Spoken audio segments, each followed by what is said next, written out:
ಎಲ್ರಿಗೂ ನಮಸ್ಕಾರ. Welcome back to my channel. ನಾನು ರಮ್ಯಾ. ಇವತ್ತು ಶುಕ್ರವಾರ ಆಗಿ ಶನಿವಾರದ 2 ದಿನದ ವಿಡಿಯೋ ಆಗಿರುತ್ತೆ. ಸೊ ಎಲ್ಲೂ ಕೂಡ ಸ್ಕಿಪ್ ಮಾಡದೆ ವಿಡಿಯೋನ ಪೂರ್ತಿಯಾಗಿ ನೋಡಿ. ಇನ್ ಕೇಸ್ ಈ ವಿಡಿಯೋ ನಿಮ್ಗೆ ಇಷ್ಟ ಆಯಿತು ಅಂದರೆ ಲೈಕ್ ಮಾಡಿ, ಶೇರ್ ಮಾಡಿ, ಕಮೆಂಟ್ ಮಾಡಿ, ಹಾಗೆ ನಮ್ಮ ಚಾನಲ್ನ ಸಬ್ಸ್ಕ್ರೈಬ್ ಮಾಡ್ಕೊಂಡು ನೋಡಿ. ಇವತ್ತು ದೇವ್ರ ಮನೆ ಹಾಗೆ ಅಡುಗೆ ಮನೆನ ಕ್ಲೀನ್ ಮಾಡ್ಕೊಳ್ಬೇಕಾಗಿತ್ತು. ಸೊ ಇವತ್ತೆಲ್ಲನೂ ಕೂಡ ಡೀಪ್ ಕ್ಲೀನ್ ಮಾಡ್ಕೊಳ್ಳೋಣ ಅಂತ ಮಾಡ್ಕೊಳ್ತಾ ಇದ್ದೀವಿ. ಲಾಸ್ಟ್ ವಿಡಿಯೋದಲ್ಲೆಲ್ಲ ನಾನು ಮನೆ ಕ್ಲೀನಿಂಗ್ ಆಗಿತ್ತು, ಹಾಗೆ ಬಟ್ಟೆ ವಾಶ್ ಮಾಡಿದೆಲ್ಲ ಆಯಿತು. ಹಬ್ಬ ಅಂತಂದರೆ ಹಿಂದೆ ಹಿಂದೆ ಒಂದೊಂದು ಕೆಲಸ ಇದ್ದೇ ಇರುತ್ತೆ, ತುಂಬ ಕ್ಲೀನಿಂಗ್ ಕೆಲಸಗಳಿದ್ದೇ ಇರುತ್ತೆ. ಸೊ ಹಾಗಾಗಿ ಪ್ರತಿಯೊಂದನ್ನು ನಾವು ಕ್ಲೀನ್ ಮಾಡಲೇಬೇಕಾಗುತ್ತೆ. ಅವಾಗವಾಗ ನಾವು ಕ್ಲೀನ್ ಮಾಡ್ಕೊಳ್ತಾನೆ ಇರ್ತೀವಿ, ಆದರೂ ಕೂಡ ಸಮಾಧಾನ ಇರಲ್ಲ.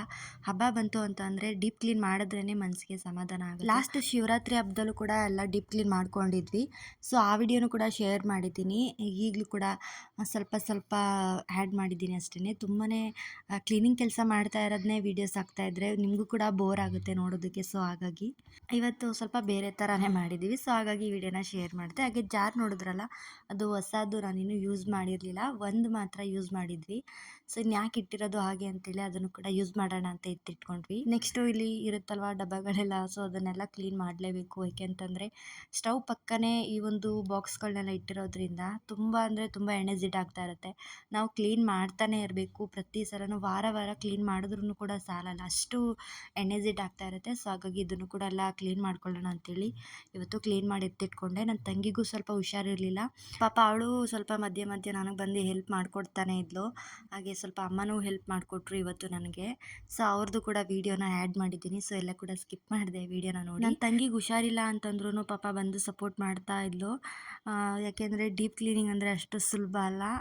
ಸೊ ತುಂಬ ಕಷ್ಟ ಇರುತ್ತೆ. ಒಬ್ರಿಗೆ ಹೆಲ್ಪ್ ಇದ್ದರೆ ಆರಾಮಾಗಿ ಈಸಿಯಾಗಿ ಮಾಡ್ಕೋಬೋದು. ಇಲ್ಲ ಅಂತಂದರೆ ಒಬ್ರಿಗೆ ಮಾಡಬೇಕು ಅಂದರೆ ಕಷ್ಟ ಆಗ್ತಾ ಇರುತ್ತೆ. ಮನೇಲಿ ಒಬ್ಬೊಬ್ಬರೇ ಇರ್ತಾರೆ ಅಲ್ವಾ, ಪಾಪ ಅಂಥವ್ರಿಗೆ ತುಂಬ ಕಷ್ಟ ಇರುತ್ತೆ. ಒಬ್ಬೊಬ್ಬರೇ ಎಲ್ಲ ಕ್ಲೀನ್ ಮಾಡ್ಕೋಬೇಕಲ್ವಾ, ತುಂಬ ಕಷ್ಟ ಇರುತ್ತೆ. ನಾನು ಅದೇ ಅಂದ್ಕೊಂಡೆ. ಮಕ್ಕಳನ್ನ ನೋಡಿಕೊಂಡು ಅಡುಗೆ ಮಾಡಿಕೊಂಡು ಹೆಣ್ಮಕ್ಳಿಗೆ ನಿಜವಾಗ್ಲೂ ತುಂಬ ಕಷ್ಟ. ಹಬ್ಬ ಹಡಿ ಬಂತು ಅಂದರೆ ಈ ಥರ ಡೀಪ್ ಕ್ಲೀನ್ ಮಾಡೋದೆಲ್ಲ ಇರುತ್ತೆ. ಸೊ ಏನು ಮಾಡೋಕ್ಕಾಗಲ್ಲ, ಹಬ್ಬ ಹರಿದಿನಗಳು ಅಂತಂದರೆ ಒಂದು ಸಂಭ್ರಮ ಪಡಲೇಬೇಕು.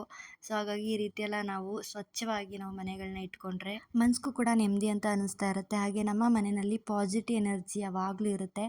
ಸೊ ಹಾಗಾಗಿ ನಮ್ಮ ಮನೆನ ಯಾವ ರೀತಿ ನಾವು ಸ್ವಚ್ಛವಾಗಿ ಇಟ್ಕೋತೀರಿ ಅದೇ ಥರ ನಮ್ಮ ಮನಸ್ಸು ಕೂಡ ಇರುತ್ತೆ. ಹಾಗೆ ನೆಮ್ಮದಿಯಾಗಿಯೂ ಕೂಡ ಇರ್ಬೋದು. ಇವಾಗ ಬಾಕ್ಸಲ್ಲಿರುವಂಥ ಐಟಮ್ಸ್ಗಳನ್ನೆಲ್ಲ ಬೇರೆ ಶಿಫ್ಟ್ ಮಾಡಿ ಇವಾಗ ನೆಕ್ಸ್ಟ್ ಬಾಕ್ಸ್ನೆಲ್ಲ ನೀಟಾಗಿ ಕ್ಲೀನ್ ಮಾಡ್ಕೊಳ್ತಾ ಇದ್ದೀನಿ. ನೀವೆಲ್ಲರೂ ಹಬ್ಬ ಮಾಡಿದ್ದೀರಾ ಅಂತ ಅನ್ಕೋತೀನಿ. ಸೊ ನಾನು ವೀಡಿಯೋ ಅಪ್ಲೋಡ್ ಮಾಡೋದು ಲೇಟ್ ಆಗ್ತಿದೆ. ಸೊ ಹಾಗಾಗಿ ಕ್ಲೀನಿಂಗ್ ಕೆಲಸ ಹಬ್ಬ ಆದಮೇಲೆ ಹಾಕ್ತಾಯಿದ್ದೀನಿ ನೋಡಿ. ಸೊ ಹಬ್ಬದ ವೀಡಿಯೋನ ನಾನು ನೆಕ್ಸ್ಟ್ ಹಾಕ್ತೀನಿ. ನಮ್ಮ ಮನೆಯಲ್ಲಿ ಯಾವ ರೀತಿ ಹಬ್ಬ ಆಚರಣೆ ಮಾಡಿದ್ವಿ ಅಂತ ಖಂಡಿತವಾಗ್ಲೂ ನೆಕ್ಸ್ಟ್ ವೀಡಿಯೋದಲ್ಲಿ ನಾನು ನಿಮ್ಮ ಜೊತೆ ಶೇರ್ ಮಾಡ್ಕೋತೀನಿ. ಹಾಗೆ ನೀವೆಲ್ಲ ಯಾವ ರೀತಿ ಹಬ್ಬ ಮಾಡ್ತೀರಾ, ಏನೇನೆಲ್ಲ ಸ್ಪೆಷಲ್ ಮಾಡಿದ್ರಿ ಅಂತ ಕಮೆಂಟ್ ಮೂಲಕ ತಿಳಿಸಿ. ಯುಗಾದಿ ಹಬ್ಬ ಬಂದರೆ ಹೊಸ ವರ್ಷ ಶುರು ಆಗೋದು. ಸೊ ಕ್ಯಾಲೆಂಡರ್ ಪ್ರಕಾರ ಅಲ್ಲ, ನಮಗೆ ಹೊಸ ವರ್ಷ ಅಂತಂದರೆ ಯುಗಾದಿ ಹಬ್ಬ ಬರುತ್ತೆ ನೋಡಿ, ಆವಾಗ ನಮಗೆ ಹೊಸ ವರ್ಷ ಶುರು ಆಗೋದು. ಸೊ ಎಲ್ರಿಗೂ ಯುಗಾದಿ ಹಬ್ಬದ ಶುಭಾಶಯಗಳು. ಈ ಹೊಸ ವರ್ಷ ನಿಮ್ಮ ಜೀವನದಲ್ಲಿ ಹೊಸ ಅರಸನ ತಂದುಕೊಡ್ಲಿ ಅಂತ ಆಶಿಸ್ತೀನಿ. ಸೊ ಹಾಗಿಲ್ಲಿ ನೋಡ್ತಾ ಇರ್ಬೋದು, ಇದು ನಾವು ಪಾತ್ರೆ ಬೆಳಗ್ತೀವಲ್ಲ, ಈ ರೀತಿ ಗುಂಜಲಿ ನಾವು ಪಾತ್ರೆ ಅಂದರೆ ಕಂಟೈನರ್ ತೊಳೆದ್ರೆ ಬಾಕ್ಸ್ಗಳನ್ನ, ಪ್ಲಾಸ್ಟಿಕ್ ಬಾಕ್ಸು ಹಾಗೆ ಗಾಜಿನ ಬಾಕ್ಸ್ನ ತೊಳಿಬೇಕಾದ್ರೆ ಗೀಚ್ ಗೀಚ್ ಆಗಿಬಿಟ್ಟಿರುತ್ತೆ, ಅದು ಚೆನ್ನಾಗಿ ಕಾಣಿಸಲ್ಲ. ಸೊ ಹಾಗಾಗಿ ಇದನ್ನು ನಾವು ಇದರಿಂದ ಕ್ಲೀನ್ ಮಾಡಿಕೊಂಡ್ರೆ ಯಾವುದೇ ರೀತಿ ಅದು ಗೀಚ್ ಥರ ಬರಲ್ಲ, ಅದು ಸ್ವಲ್ಪ ಬಟ್ಟೆ ಥರ ಇರುತ್ತೆ. ಸೊ ಹಾಗಾಗಿ ಯಾವುದೇ ಕಾರಣಕ್ಕೂ ರಫ್ ಇರುತ್ತೆ ನೋಡಿ, ಅಂಥ ಒಂದು ಗುಂಜಿನಲ್ಲಿ ನಾವು ಪಾತ್ರೆನ ತೊಳಿಬಾರ್ದು. ತುಂಬ ಅಂದರೆ ತುಂಬ ಗೀಚ್ ಗೀಚ್ ಆಗಿಬಿಡುತ್ತೆ. ಅಂದರೆ ರಫ್ ಯೂಸ್ ಮಾಡ್ತಾ ಇರ್ತೀವಿ ನೋಡಿ, ದೊಡ್ಡ ದೊಡ್ಡ ಪಾತ್ರೆ, ಕುಕ್ಕರ್ ಆಗಿರ್ಬೋದು, ಪಾತ್ರೆ ಆಗಿರ್ಬೋದು, ಅದನ್ನು ತೊಳಿಬೋದು. ಗಾಜಿನ ಕಂಟೈನರು ಹಾಗೆ ಪ್ಲಾಸ್ಟಿಕ್ ಕಂಟೈನರ್ ಇದ್ದರೆ ನಾವು ಈ ರೀತಿಯಾದ ಗುಂಜಿನಲ್ಲಿ ತೊಳೆದ್ರೆ ನೀಟಾಗಿ ಕ್ಲೀನ್ ಆಗುತ್ತೆ. ಹಾಗೆ ಏನು ಎಣ್ಣೆ ಜಿಡ್ಡು ಕೂಡ ಉಳಿಯೋಲ್ಲ, ಹಾಗೆ ಗೀಚು ಕೂಡ ಆಗಲ್ಲ.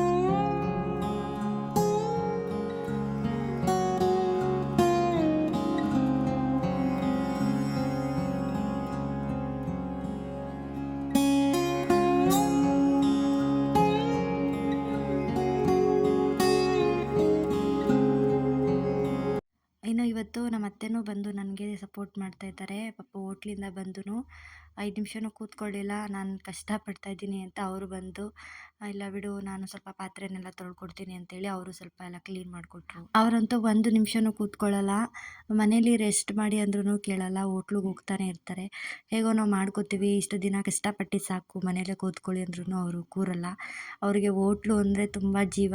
ಏನೇ ಹುಷಾರಿಲ್ಲ ಅಂತಂದರೂ ಹೋಟ್ಲಿಗೆ ಹೋದ್ರೇ ಅವ್ರಿಗೆ ಸಮಾಧಾನ. ಎಷ್ಟೇ ಹುಷಾರಿಲ್ಲ ಅಂತಂದರೂ ಅವರು ಹೋಟ್ಲಿಗೆ ಹೋಗಲೇಬೇಕು. ಆವಾಗ ಅವ್ರಿಗೆ ನಿಜವಾಗ್ಲೂ ಯಾವಾಗಲೂ ಏನೇ ಒಂದು ಜ್ವರ ಬಂದಿದ್ರೂ ಸರಿ ಹೋಗ್ಬಿಡುತ್ತೆ ಆ ಥರ ಒಂದು ಸ್ವಭಾವದವರು. ತುಂಬ ಇಷ್ಟಪಡ್ತಾರೆ ಹೋಟ್ಲು ಅಂದರೆ. ಅವ್ರ ಮಕ್ಕಳು ಹೇಳ್ತಾ ಇರ್ತಾರೆ, ಬೇಡಮ್ಮ ಮನೆಯಲ್ಲೇ ಇರಿ, ನಾವು ಮಾಡ್ಕೊಂಡು ಬರ್ತೀವಿ ಅಂತ. ಆದ್ರೂ ಅವ್ರು ಕೇಳೋದೇ ಇಲ್ಲ. ಅವ್ರ ಸಮಾಧಾನಕ್ಕೆ ಅವ್ರು ಹೋಗಲಿ ಅಂತ ಸುಮ್ಮನೆ ಆಗ್ತೀವಿ ಅಷ್ಟೇ. ಹಾಗೆ ನಾನು ಯಾವುದೇ ರೀತಿ ಹೋಟ್ಲುದು ವೀಡಿಯೋಸ್ ಮಾಡ್ಕೊಳ್ಳಲ್ಲ. ಯಾಕೆಂದರೆ ತುಂಬಾ ಕೆಲಸಗಳಿರುತ್ತೆ. ಹಾಗೆ ತುಂಬ ಗಡಿಬಿಡಿಲಿ ಕೆಲಸಗಳು ಮಾಡ್ತಾ ಇರ್ತೀವಿ. ತುಂಬ ಬೇಗ ಬೇಗ ಅಡುಗೆ ಮಾಡಿ ಕೊಟ್ಟು ಕಳಿಸ್ಬೇಕಾಗಿರುತ್ತೆ. ಸೊ ಹಾಗಾಗಿ ನಾನು ಅದು ಯಾವುದೇ ರೀತಿ ವೀಡಿಯೋಸ್ ಮಾಡ್ಕೊಳ್ಳಲ್ಲ. ಹಾಗೆ ನಾನು ಯಾವುದೋ ರೆಸಿಪಿನೂ ಕೂಡ ಶೇರ್ ಮಾಡ್ಕೊಳಕ್ಕಾಗ್ತಾಯಿಲ್ಲ. ಯಾಕೆ ಅಂತಂದರೆ ನಾವು ಬೆಳಗ್ಗೆ ಮಧ್ಯಾಹ್ನ ನಮ್ಮ ಹೋಟ್ಲದ್ದೇ ಊಟ ಮಾಡ್ಕೋತೀವಿ.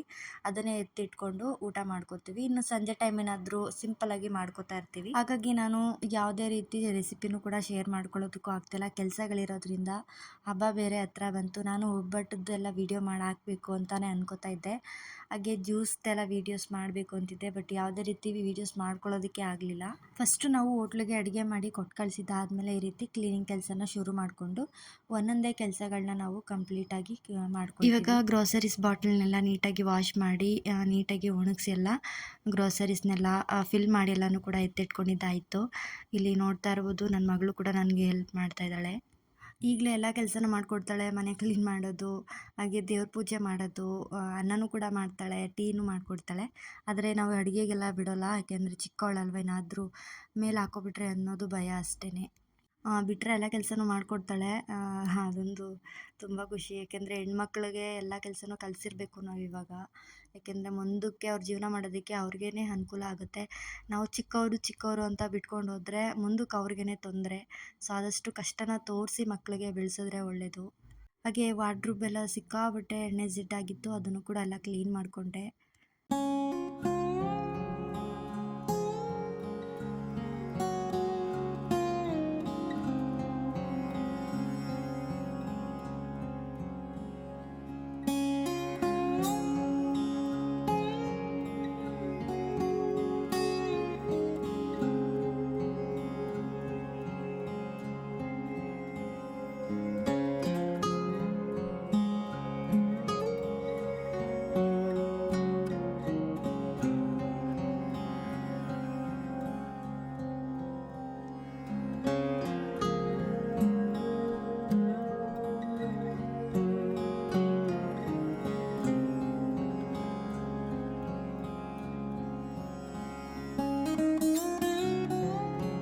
ಕಿಚನ್ ಕ್ಲೀನಿಂಗ್ ಎಲ್ಲ ಮುಗೀತು. ಹಾಗೆ ನನ್ನ ಮಗಳೂ ಕೂಡ ಮನೆಯೆಲ್ಲ ನೀಟಾಗಿ ಕಸ ಗುಡಿಸಿ ಹಾಗೆ ನೀಟಾಗಿ ಎಲ್ಲ ಒರೆಸ್ಕೊಟ್ಲು.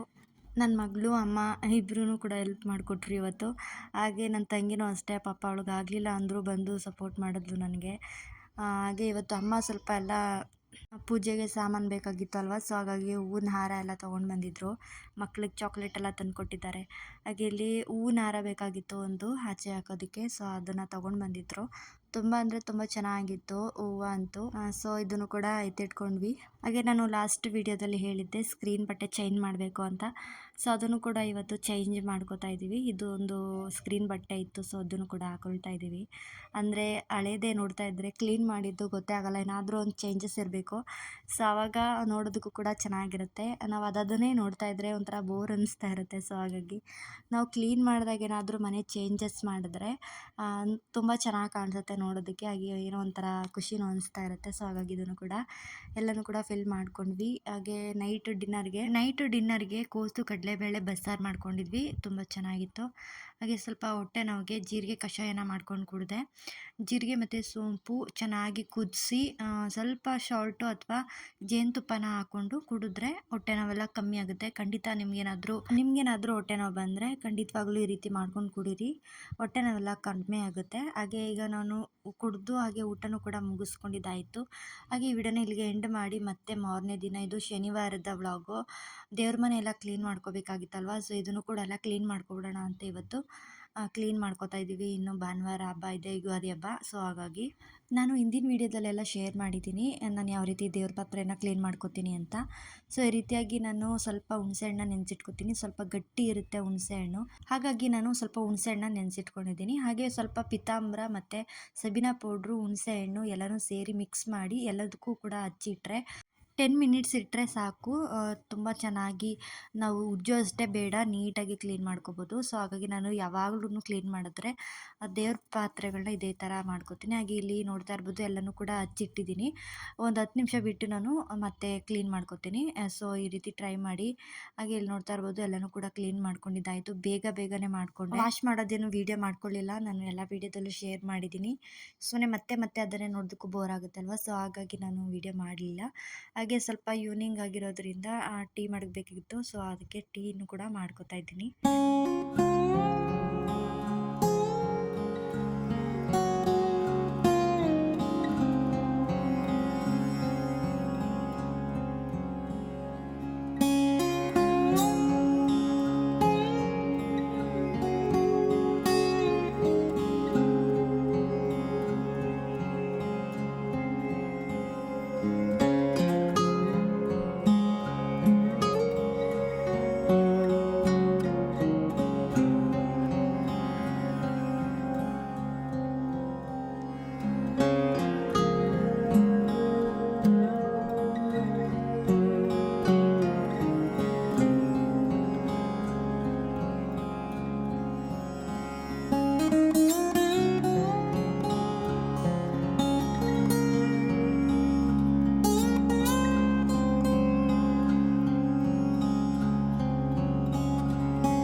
ಇನ್ನು ಯುಗಾದಿ ಹಬ್ಬದ ಸ್ಪೆಷಲು ಮಾವಿನ ತೋರಣ ಕಟ್ಟಲೇಬೇಕು, ಆವಾಗಲೇ ಹಬ್ಬದ ಕಳೆ ಬರೋದು.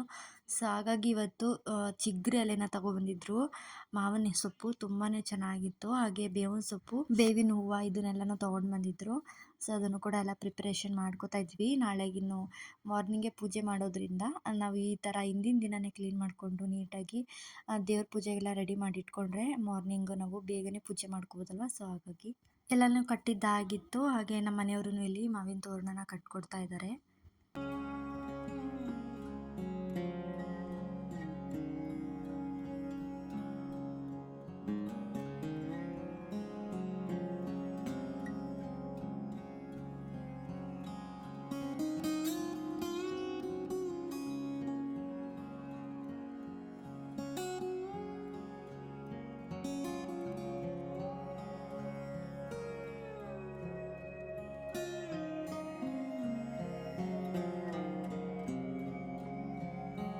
ಇನ್ನು ಮಾವಿನ ತೋರಣನೆಲ್ಲ ಕಟ್ಟಿದ್ದಾಯಿತು. ಸಂಜೆ ಆಗಿರೋದ್ರಿಂದ ದೇವ್ರ ದೀಪನೂ ಕೂಡ ಹಚ್ಕೊಂಡ್ವಿ ಸಿಂಪಲ್ಲಾಗಿ. ಪೂಜೆನೂ ಕೂಡ ಮುಗಿಸ್ಕೊಂಡಿದ್ದಾಯಿತು. ಹಾಗೆ ಈ ವಿಡಿಯೋನ ಇಲ್ಲಿಗೆ ಎಂಡ್ ಮಾಡ್ತಾ ಇದ್ದೀನಿ. ಸೊ ಯಾರೆಲ್ಲ ಈ ವಿಡಿಯೋನ ಕೊನೆವರೆಗೂ ನೋಡಿದ್ದೀರಾ ಎಲ್ರಿಗೂ ಥ್ಯಾಂಕ್ ಯು ಸೋ ಮಚ್. ಇನ್ನು ಯಾರೆಲ್ಲ ಸಬ್ಸ್ಕ್ರೈಬ್ ಮಾಡದೆ ನೋಡ್ತಾ ಇದ್ದೀರಾ ದಯವಿಟ್ಟು ಸಬ್ಸ್ಕ್ರೈಬ್ ಮಾಡ್ಕೊಂಡು ನೋಡಿ. Thank you.